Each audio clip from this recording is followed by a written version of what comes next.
কুরআনুল কারীমের ভিতরে ছোট্ট একটি সূরা সূরাতুল আসর, আল্লাহ রাব্বুল আলামিন এই সূরার ভিতরে মানুষের চারটি করণীয় আলোচনা করেছেন।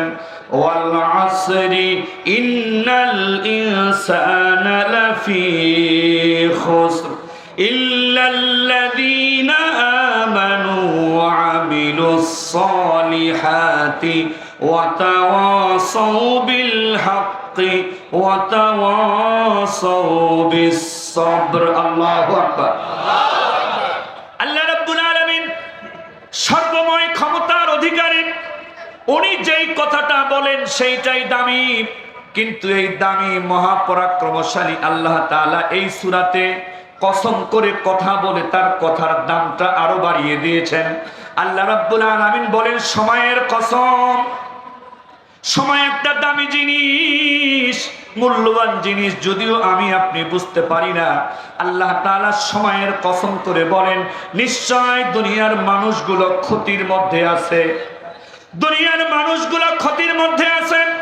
তবে যাদের মধ্যে চারটা গুণ থাকবে, চারটা বৈশিষ্ট্য থাকবে, আল্লাহ রাব্বুল আলামিন ওই মানুষগুলোকে ক্ষতি থেকে হেফাজত করবেন। মারহাবা। কি সমস্যা? কি সাউন্ড শুনতে পাচ্ছেন না? সাউন্ড শোনা যায়? এর কথা বলেন না দয়া করে। শোনা যায় না? ও জায়গা নাই। আর জায়গা না থাকলে এখন জোর করে তো মাথার উপরে বসা যাবে না। এই জন্য একটু ধৈর্য ধারণ করেন। আগামীতে যেন আরো বড় প্যান্ডেলে মাহফিল করা যায়, আল্লাহ তৌফিক দিন, বলেন আমিন। চারটা গুণ যেই মানুষের মধ্যে থাকবে, খুব খেয়াল করেন। আল্লাহ তাআলা কিন্তু কসম করে বলেছেন হেলায় খেলায় নষ্ট করার কোনো সুযোগ নাই। কিছু বলবেন? বলেন বলেন বলেন। কি আল্লামা দেলোয়ার হোসাইন সাইদি, মাওলানা রফিকুল ইসলাম মাদানী, মুফতি আমির হামজা থেকে শুরু করে আলেমেরা শুধু ঈমান আর আমল করে নাই, রক্ত দিয়ে জীবন দিয়ে এই দুনিয়ার মানুষগুলোকে সত্যের দিকে ডেকেছে, আহ্বান করেছে।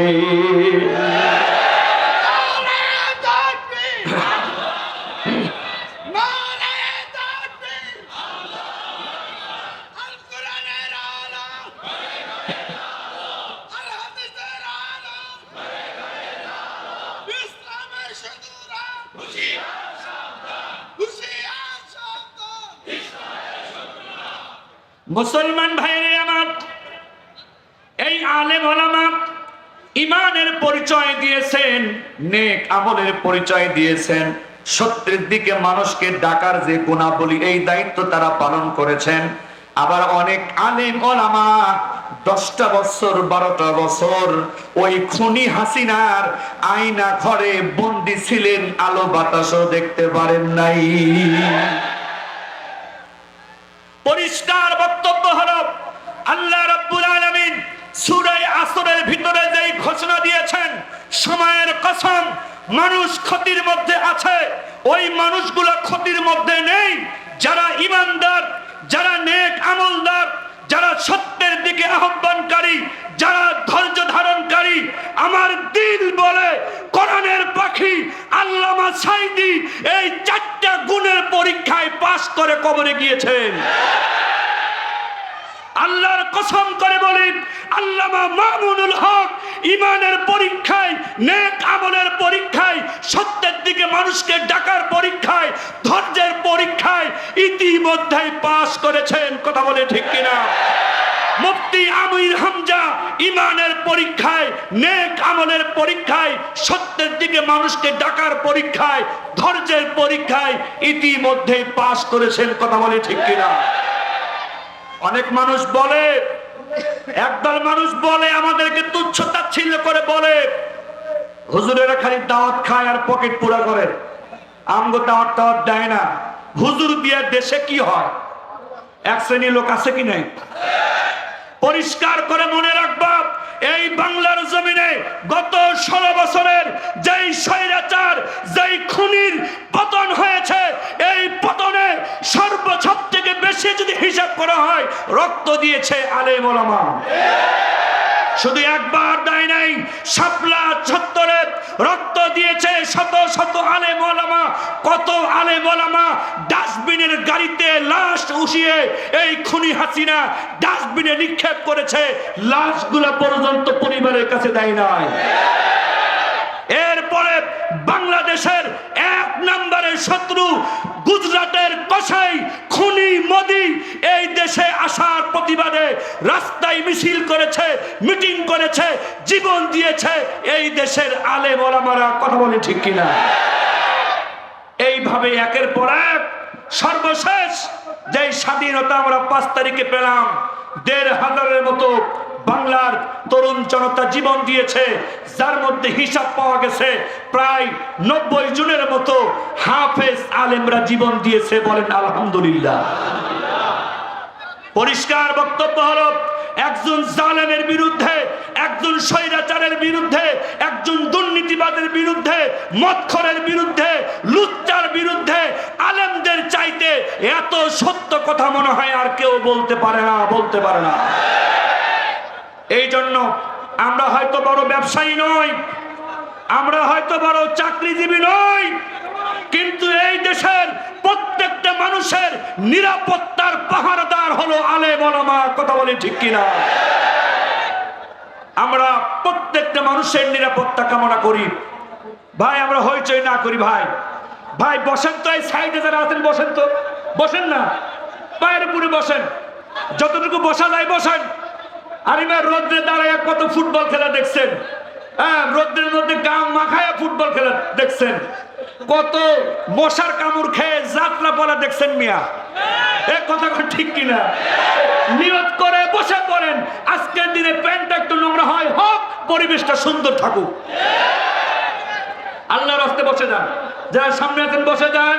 প্যান্টটা আজকে নোংরা হয় হোক, লুঙ্গিটা নোংরা হয় হোক, আজকের এই নোংরা লুঙ্গি নোংরা প্যান্ট আল্লাহর দ্বীনের জন্য সাক্ষী হয়ে যাবে। কথা বলেন ঠিক কিনা? এখন আসেন, আলেম ওলামা কিভাবে মানুষের পাহারাদারি করে, ইসলাম কিভাবে মানুষের পাহারাদারির শিক্ষা দেয়। ভাই কাজ করেন সাউন্ড ছাড়া, ইশারার মাধ্যমে, ইশারার মাধ্যমে কাজ করেন। আজকের এই মহাসমুদ্রকে আল্লাহ কবুল করে বলে আমিন। আজকের এই কোরআনের বাগানকে আল্লাহ কবুল করেন বলেন আমিন।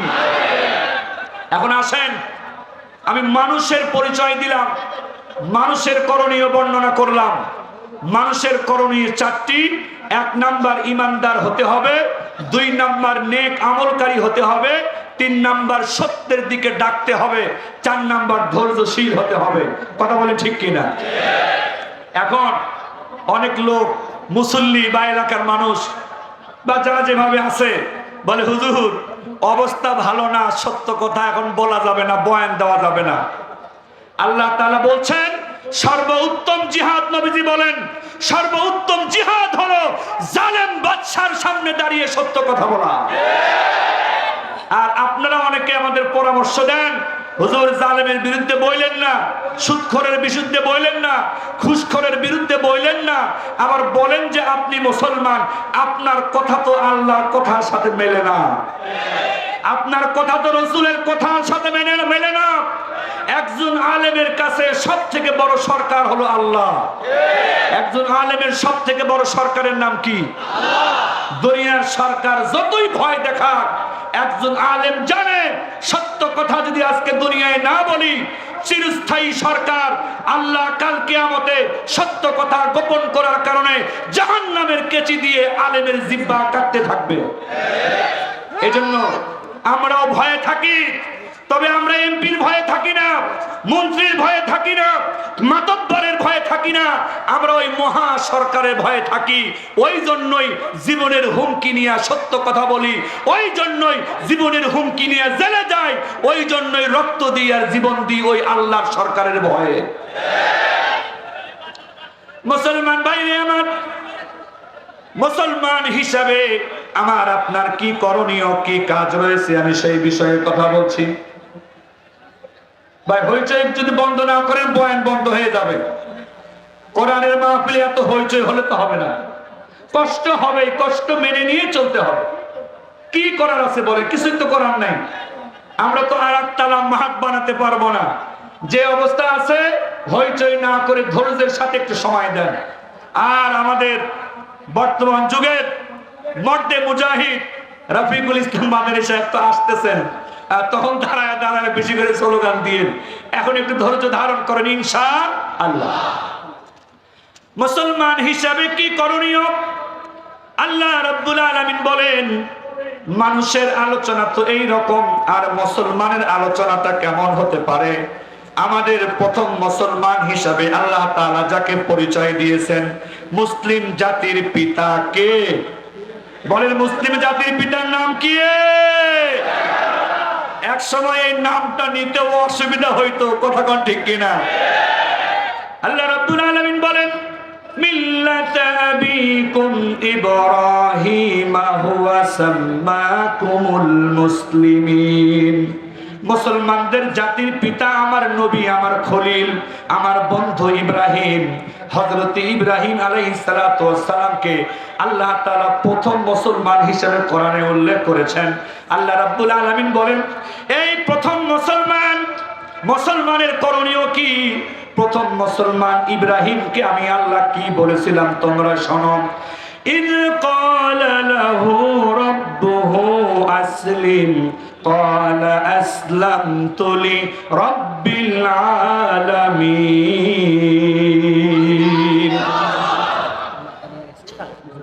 আল্লাহ রাব্বুল আলামিন বলেন, আমি যখন তোমাদের জাতির পিতা ইব্রাহিমকে বললাম, ইব্রাহিম আত্মসমর্পণ করো, আত্মসমর্পণ করো, সারেন্ডার করো।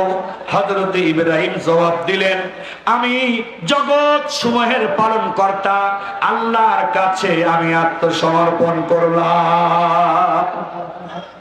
আর বিশ্ব নবী মুহাম্মদুর রাসূলুল্লাহ সাল্লাল্লাহু আলাইহি ওয়াসাল্লাম তিনি কিভাবে আত্মসমর্পণ করেছেন কোরআনে আল্লাহ সেটা বলেছেন, কুল ইন্না সালাতি ওয়া নুসুকি ওয়া মাহইয়ায়া ওয়া মামাতি লিল্লাহি রাব্বিল আলামিন। আল্লাহ রাব্বুল আলামিন আমাদের রাসূলের মুখ দিয়ে বের করেছেন, নিশ্চয় আমার নামাজ, নিশ্চয় আমার কুরবানি, নিশ্চয় আমার জীবন, নিশ্চয় আমার মরণ জগতের পালনকর্তা আল্লাহর জন্য। জোরে কান মারহাবা। মুসলমানের নামাজ আল্লাহর জন্য, মুসলমানের কুরবানি আল্লাহর জন্য, মুসলমানের জীবন আল্লাহর জন্য, মুসলমানের মরণ আল্লাহর জন্য, মুসলমানের ব্যবসা হবে আল্লাহর জন্য, মুসলমানের চাকরি হবে আল্লাহর জন্য, মুসলমানের রাজনীতি হবে আল্লাহর জন্য, মুসলমানের বিচার বিভাগ হবে আল্লাহর জন্য, মুসলমানের রাষ্ট্র ব্যবস্থা হবে আল্লাহর জন্য। কথা বলে ঠিক কিনা? শেষ পয়েন্টটা বলে দেই, আলহামদুলিল্লাহ মাদানী সাহেব আমাদের এলাকায় হাজির হয়েছেন, বলেন না আলহামদুলিল্লাহ। একেবারে সময় কাছে, কিছুক্ষণের মধ্যে চলে আসবেন। লাস্ট পয়েন্টটা আমি বলে দেই, যারা মুসলমান, যারা বেঈমান, যারা কাফের, ইসলাম কেন শ্রেষ্ঠ ধর্ম, তাদের ব্যাপারে আমাদের করণীয় কি? আল্লাহ রাব্বুল আলামিন বলেন, লা ইয়ানহাকুমুল্লাহু আনিল্লাযীনা লাম ইউকাতিলুকুম ফিদ-দীনি ওয়া লাম ইয়াখরুজুকুম মিন দিয়ারিকুম আন তাবাররুহুম ওয়া তুকসিতু ইলাইহিম। মুসলমান ও মুসলমানের সাথে কি ব্যবহার করবে? আল্লাহ তাআলা বলেন, যেই হিন্দু, খ্রিস্টান, বৌদ্ধ ধর্ম নিয়ে তোমাদের সাথে লড়াই করে না, ধর্ম নিয়ে তোমাদের